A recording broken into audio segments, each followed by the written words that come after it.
Merci infiniment pour cette introduction extrêmement ouverte et qui est très précise sur les enjeux actuels et ceux à venir pour le futur.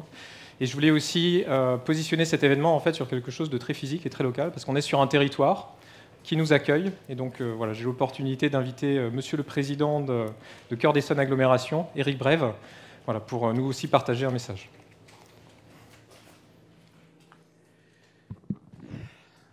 Mesdames et messieurs, d'abord je voudrais m'excuser de mon retard. Ce n'est pas véritablement dans mes habitudes, mais pour une fois... Mesdames et messieurs les représentants de l'État, monsieur le sous-préfet de Palaiseau qui nous accompagne constamment, monsieur le sous-préfet à la relance, monsieur le secrétaire général, mesdames et messieurs, que de chemin parcouru ici sur la base 217 depuis 2015. J'ai l'habitude de raconter cette anecdote en 2015 avec mon collègue Olivier Léonard, aujourd'hui disparu, lorsque nous sommes venus pour la première fois ici.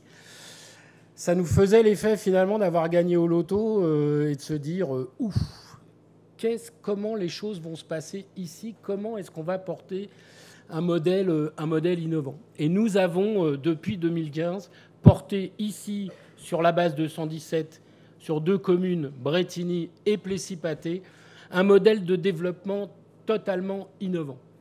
Et ici, nous sommes dans le concret. D'ailleurs, vous n'avez qu'à vous retourner, regarder, voyager sur cette base et vous allez voir qu'en 5 ans, nous avons d'abord des résultats absolument exceptionnels, créé un peu plus de 5000 emplois, porté des grandes filières d'innovation, dont celle du drone, avec toujours l'aide et le concours de l'État. Et je tiens à le souligner parce que cette impulsion, elle est forte et elle est constante. Nous avons toutes les semaines pratiquement une manifestation comme celle que nous portons ici aujourd'hui. Samedi matin, nous inaugurerons la ferme de l'Envol qui est à côté de vous, qui a fait l'objet d'un appel à projet national territoire d'innovation grande ambition. Une ferme qui, cette année, va produire un peu plus de 230 tonnes de légumes. Demain, nous allons poursuivre le travail sur tout un tas d'éléments que nous portons. Et puis, il y a cette filière drone.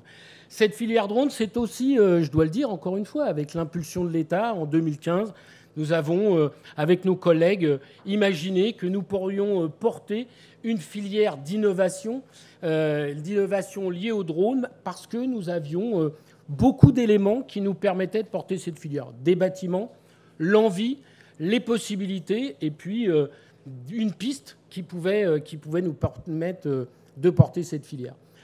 J'ai signé cette semaine dans un bâtiment totalement innovant, lui aussi, ce qu'on appelle le module R. Ici, tout s'appelle R quelque chose. Et c'est normal, ça rappelle aussi l'histoire de cette base aérienne. J'ai signé cette semaine avec Enedis une convention sur les transitions énergétiques dans le bâtiment modulaire, qui est un bâtiment fait à partir de containers maritimes et qui abrite la filière drone, même si elle était présente dans un autre petit bâtiment que nous avons, la filière drone avec systématique, avec le pôle systématique. Sans jeu de mots, je dirais que la filière drone avec systématique, avec nos partenaires, avec le président de systématique, je voudrais d'ailleurs saluer Karine Jacques qui, je sais, aujourd'hui, tout de suite, là, est en train de se faire opérer et j'espère que tout va bien se passer. Avec le pôle systématique, cette ambition que nous avons portée avec l'État est en train de maturer, est en train d'avancer. Et ici, nous sommes un territoire d'innovation où nous pouvons non seulement accueillir des start-up, non seulement faire de l'incubateur, mais aussi passer au modèle industriel. Et le modèle industriel, c'est 8 hectares en face du bâtiment modulaire qui doivent vous permettre, mesdames et messieurs les chefs d'entreprise, une fois un certain nombre de produits développés, de vous accueillir sur cette base pour pouvoir développer des entreprises petites ou moyennes. C'est aussi ça, la force de Cœur d'Essonne Agglomération. Et puis ici, comme je disais, sur cette base, l'innovation est partout. Vous le savez, nous allons, et il y aura des liaisons bien sûr avec la filière drone, nous allons accueillir pendant 10 ans la Fête de l'Humanité, de l'autre côté de la base, sur la commune de Plessis-Pathé, sur 50 hectares. C'est une première. Je remercie encore les services de l'État parce que je sais que c'est jamais une annonce facile et une mise en route facile. Et je sais combien ils travaillent tous ensemble pour accueillir dans les meilleures conditions. Il y a un lien forcément entre la filière drone et la Fête de l'Humanité. Aujourd'hui, toutes les questions de sécurité sont liées aussi à la filière drone. Demain, nous allons accueillir un pôle cinéma qui est porté par l'État sur 30 hectares. Nous avons déjà tourné un grand nombre de films. Et d'ailleurs, si vous retournez, quand vous allez sortir, vous allez voir un pied de la Tour Eiffel qui ne va pas rester très longtemps parce que le cinéma reste du cinéma et ce n'est pas fait pour rester. Mais nous avons tourné l'Empereur de Paris, la première scène du J'accuse. Nous avons tourné Eiffel, l'Astérix qui devrait sortir à un moment donné ou à un autre. Et là aussi, il y a des convergences possibles parce que le cinéma utilise de plus en plus les drones. Et puis, tout au fond, là-bas, vous voyez de grands bâtiments jaunes et gris. Un leader mondial américain, pour pas le nommer, qui lui aussi est intéressé par le drone, qui lui aussi est intéressé par ce que vous faites ici, ce que nous faisons ici, parce qu'il y a une interaction entre cette filière drone et puis la livraison, la future livraison. Enfin, il y a aussi une expérimentation auquel nous tenons beaucoup, un travail en partenariat avec Thales, avec Eurocontrol, avec le pôle systématique sur ce qu'on appelle le corridor drone, c'est-à-dire la liaison entre ici, sur ce bout de piste que nous avons, et puis Saint-Quentin, pour faire voler des drones, Monsieur le Président, sans pilote, si j'ai bien compris, de façon automatique. Donc vous voyez, nous portons ici sur cette base aérienne, mais pas seulement, nous portons des filières d'innovation.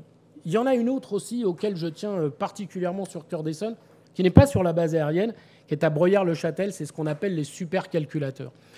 Il y a le CEA qui utilise les supercalculateurs, bien évidemment, mais il y a aussi une filière de supercalculateurs avec des temps de calcul ouverts aux entreprises, un 3e cycle universitaire qui, lui aussi, fait partie de l'innovation technologique que nous portons à Cœur d'Essonne et qui, sans aucun doute, a un intérêt pour vous, les chefs d'entreprise, puisqu'il est ouvert aux entreprises, soit en y prenant des participations, soit en utilisant les temps de calcul de ces supercalculateurs avec les gens qui savent s'en servir.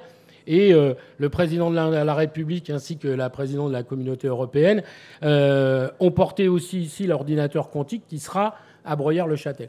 Donc vous voyez, Cœur d'Essonne, une terre d'innovation, mais aussi une terre qui est capable, en très peu de temps, de porter avec vous vos projets. Et c'est ça que je voudrais aujourd'hui vous faire appréhender. Quand on fait Amazon, pour ne pas le citer, c'est 3 mois de permis de construire avec les services de l'État, mais c'est une très grande réactivité des services de l'agglomération, et notamment de la SPL, de la société dédiée à l'aménagement de la base. C'est ça aussi que nous portons, c'est notre savoir-faire. Notre savoir-faire à nous, c'est la réactivité. C'est porter des filières, faire des paris, les accompagner jusqu'au bout, et puis les accueillir. Encore une fois, nous avons de la place. Alors je dirais bienvenue à vous sur Cœur d'Essonne Agglomération, sur la base 217. Et j'espère que vous allez vouloir venir créer de l'emploi, de la technologie et des richesses sur notre belle agglomération. Merci.